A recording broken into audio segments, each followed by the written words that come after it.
നീ വിശേഷജ്ഞാനമില്ലാത്തവനാണ് എന്ന് പറയാൻ എന്താ കാരണം? മഗ്നോസി മോഹാർണവേ, നീ മോഹാർണവത്തിങ്കൽ മഗ്നനാണ്. നീ അജ്ഞാന സമുദ്രത്തിൽ മുങ്ങിയിരിക്കണവനാണ്. നീ വെള്ളത്തിൻ്റെ ഉള്ളിലാ. വെള്ളച്ചാലോ സമുദ്രത്തിൻ്റെ ഉള്ളിൽ തന്നെയാണ്. അജ്ഞാനമാകുന്ന സമുദ്രത്തിൽ മുങ്ങിയിരിക്കണവനാണ്. അതുകൊണ്ടാണ് നീ ഇങ്ങനെ ചെയ്യണത്. അതുകൊണ്ടാണ് നിനക്ക് വിശേഷജ്ഞാനം ഇല്ലാത്തത്. സമുദ്രജാൽ ഏറ്റവും അധികം വെള്ളം അവിടെയാണ്. അതിൻ്റെ ഉള്ളിൽ മുങ്ങിയിരിക്കുന്ന ഒരാൾക്ക് പുറത്ത് എന്താ നടക്കണത്, എന്തൊക്കെയാണ് പുറത്ത് നടക്കണത് എന്നറിയാൻ സാധിക്കില്ല. നിൻ്റെ അവസ്ഥ ഇപ്പോൾ അതല്ലേ. അതുകൊണ്ടല്ലേ നീ ഇപ്പോൾ എങ്ങനെ ചെയ്യണത്? എന്താ നീ ഇപ്പോൾ ചെയ്യണത്? കളിക്കുക. രാവണ, ഓരോന്നിനും ഓരോ സമയമുണ്ട്. ഇപ്പോൾ കളിക്കേണ്ട സമയമാണോ? അല്ലേ, കളിക്കേണ്ട സമയത്ത് കളിക്കണം. അല്ലാത്തപ്പോഴോ അതല്ല ചെയ്യേണ്ടത്. ഓരോന്നിനും അതിൻ്റേതായിട്ടുള്ള സമയങ്ങളുണ്ട്. നീ ഇപ്പോൾ കളിച്ചും കൊണ്ടിരിക്കണു. അത് നിൻ്റെ അജ്ഞാനം കൊണ്ടാ. എന്താ പറഞ്ഞ എൻ്റെ അവസ്ഥ എന്നാണെങ്കിൽ ശത്രും തേ സമുപാഗതം, നിൻ്റെ ശത്രു സമുപാഗതനായിരിക്കണു. നിൻ്റെ ശത്രു നിൻ്റെ അടുത്തേക്ക് എത്തിയിരിക്കണു. ആ സമയത്താണ് നീ കളിക്കണത്. അത് നിനക്ക് വിശേഷ ബുദ്ധി ഇല്ലാത്തതുകൊണ്ടാണ്. ഈ സമയത്ത് അങ്ങനെയല്ല. ആപത്ത് സംഭവിക്കുമ്പോൾ അതിനെ തിരിച്ചറിയാൻ സാധിക്കുക. അതേപോലെ ശ്രേയസ് ഉണ്ടാവണത്, ഉത്കർഷം ഉണ്ടാവണത് എന്താണ് എന്നുള്ളത് മനസ്സിലാക്കി പ്രവർത്തിക്കാൻ സാധിക്കുക. അതൊക്കെ അവസരത്തിനനുസരിച്ച് അറിയാനുള്ള ബുദ്ധി ഉണ്ടാവണം. നിനക്കതില്ല. ജലമടേ, എന്താ അതിന് കാരണം വെച്ചാൽ നീ ജലമടിയാണ്. നീ ബുദ്ധിശൂന്യനാ, ബുദ്ധിയില്ലാത്തവനാണ് നീ. അതുകൊണ്ടാണ് നീ ഇപ്പോൾ അതറിയാത്തത്. നോ ബുദ്ധിയസേ കേവലം, നീ അതറിയണില്ല. നിനക്ക് ഉണ്ടായേക്കണത് എൻ്റെ ശത്രു ഇവിടെ എത്തിയിട്ടുള്ളത് നീ അറിയണില്ല. അത് നിനക്ക് വിശേഷ ബുദ്ധി ഇല്ലാത്തതുകൊണ്ടാണ്. നീ ബുദ്ധിശൂന്യനാവുക കാരണമാണ്. ശത്രുവോ? എനിക്കോ? ത്രൈലോക്യത്തെ മുഴുവൻ ജയിച്ചിട്ടുള്ള എനിക്ക് ആരാന്ന് ശത്രുവായിട്ടുള്ളത്? സ്വർഗത്തിൽ ദേവന്മാരെയും അതേപോലെ ഭൂമിയിൽ രാജാക്കന്മാരെയും പാതാളത്തിൽ അസുരന്മാരെയും മുഴുവൻ ജയിച്ചിട്ടുള്ളവനാണ് ഞാനേ. എനിക്ക് ആരാന്ന് ശത്രുവായിട്ടുള്ളത് എന്ന് നീ വിചാരിക്കുന്നുണ്ടെങ്കിൽ രാവണ, അത് വേറെ ആരുമല്ല, രാമശ്ചൈവ,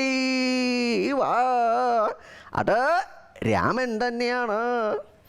നിനക്ക് ശത്രുവായിട്ടുള്ളത് ആരാണെന്നല്ലേ? രാമൻ തന്നെയാണ്. രാമനാണ് നിനക്ക് ശത്രുവായിട്ടുള്ളത്. ഓ, രാമൻ എൻ്റെ ശത്രുവാണ് അല്ലേ? ആ രാമൻ ഇപ്പോൾ എവിടെയാ? എവിടെയോ എനിക്കൊരു ശത്രു ഉണ്ട്, അത്രല്ലേ ഉള്ളൂ. ആ രാമൻ എവിടെയോ നിൽക്കണു എന്നാണോ? എന്നാണെങ്കിൽ അദ്ദേഹം എവിടെയാ? അപ്പോൾ തവ പുരദ്വാരി സ്ഥിത, നിന്റെ പുരദ്വാരത്തിങ്കൽ സ്ഥിതി ചെയ്യണു. നിന്റെ രാജധാനിയുടെ വർത്തനുണ്ട്. ആ ഗോപുരത്തിൽ, ഉത്തരഗോപുരദ്വാരത്തിൽ അദ്ദേഹം അവിടെ വർത്തിക്കണു. തവ പുരദ്വാരി സ്ഥിത, നിന്റെ പുരദ്വാരത്തിങ്കൽ സ്ഥിതി ചെയ്യണു. നിന്റെ രാജധാനിയുടെ വർത്തനുണ്ട്. ആ ഗോപുരത്തിൽ, ഉത്തരഗോപുരദ്വാരത്തിൽ അദ്ദേഹം അവിടെ വർത്തിക്കണു. രാമൻ അവിടെ വെറുതെ വന്ന് നിൽക്കണു, അത്രല്ലേ ഉള്ളൂ.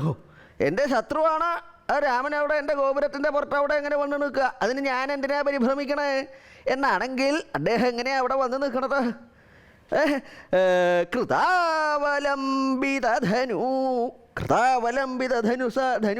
ധനുസായിട്ടാണ് അദ്ദേഹം കയ്യിൽ വില്ലിനെ ധരിച്ചിട്ടുണ്ട്. യുദ്ധോദ്യുക്തനാണ്. കയ്യിൽ വില്ല് ധരിച്ചേക്കണു എന്ന് മാത്രമല്ല, തീക്ഷ്ണോജ്വലസായക, തീക്ഷ്ണങ്ങളായി ഉജ്ജ്വലങ്ങളായിരിക്കുന്ന സായകങ്ങളെയും ധരിച്ചിട്ടുണ്ട്. യുദ്ധത്തിന് ഒരുങ്ങിയാണ് അദ്ദേഹം വന്നേക്കണത്. യുദ്ധോദ്യുക്തനായിട്ട് തന്നെ അദ്ദേഹം അവിടെ വന്ന് വർത്തിക്കണു. അദ്ദേഹം മാത്രമല്ലോ, രാമൻ ഒറ്റയ്ക്ക് ഇങ്ങോട്ട് പുറപ്പെട്ടേക്കല്ലേ എന്നോട് യുദ്ധത്തിന്? എന്നെപ്പോലെ ഒരാളോട് ഇങ്ങനെ തനിച്ച് യുദ്ധത്തിനൊക്കെ പുറപ്പെടാൻ പാടുണ്ടോ? എന്നാണെങ്കിൽ അദ്ദേഹം തനിച്ചല്ല, സാനുജ, അനുജനോട് കൂടിയിട്ടാണ് അവിടെ വർത്തിക്കുന്നത്. അദ്ദേഹത്തിൻ്റെ അനുജനായിട്ടുള്ള ലക്ഷ്മണനും അതേപോലെ തന്നെ മറ്റു വാനര സൈന്യവും അദ്ദേഹത്തിൻ്റെ ഒരുമിച്ചുണ്ട്. പക്ഷെ അതിന് ഒരുങ്ങിയിട്ട് തന്നെയാണ്, യുദ്ധത്തിന് ഒരുങ്ങിയിട്ട് തന്നെയാണ് അദ്ദേഹം ഇവിടെ എത്തിച്ചേർന്നേക്കണത്. അങ്ങനെ നിന്റെ ഗോപുരദ്വാരത്തെങ്കിൽ അദ്ദേഹം യുദ്ധോദ്യുക്തനായിട്ട് നിൽക്കണു. അതിന് എത്രയൊക്കെ പരിഭ്രമിക്കണോ?